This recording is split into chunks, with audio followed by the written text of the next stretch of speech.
રાજ્યસભાના સાંસદ મયંકભાઈ નાયકના જન્મદિવસની પાટણ જિલ્લા ભાજપ દ્વારા સેવાકીય પ્રવૃત્તિઓ સાથે ઉજવણી કરવામાં આવી હતી। રાજ્યસભાના સાંસદ મયંકભાઈ નાયકના 55મા જન્મદિવસ નિમિત્તે ગુરુવારે પાટણ જિલ્લા ભારતીય જનતા પાર્ટી દ્વારા વિવિધ સેવાકીય પ્રવૃત્તિઓ કરવામાં આવી હતી। સાંસદના જન્મદિવસ પ્રસંગે ચાણસ્માના સેલાવી ખાતેના વૃદ્ધાશ્રમમાં રહેતા વડીલોને મિષ્ટાન્ન ભોજન તેમજ વસ્ત્રદાન સાથે આંગણવાડીના બાળકોને ચોકલેટ અને બિસ્કિટનું વિતરણ, સિવિલ હોસ્પિટલમાં દર્દીઓને ફ્રૂટ વિતરણ જેવા સેવા કાર્ય કરવામાં આવ્યા હતા।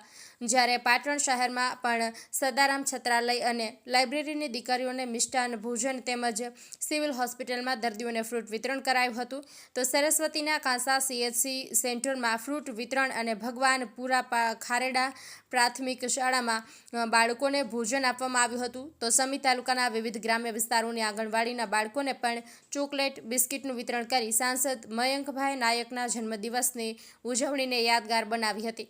રાજ્યસભાના સાંસદ મયંકભાઈ નાયકના જન્મદિવસ નિમિત્તે પાટણ જિલ્લા ભાજપ દ્વારા આયોજિત આ સેવાકીય કાર્યક્રમોમાં ભાજપના આગેવાનો, કાર્યકરો મોટી સંખ્યામાં ઉપસ્થિત રહ્યા હોવાનું સંકલન કરતા વિનયસિંહ ઝાલાએ જણાવ્યું હતું।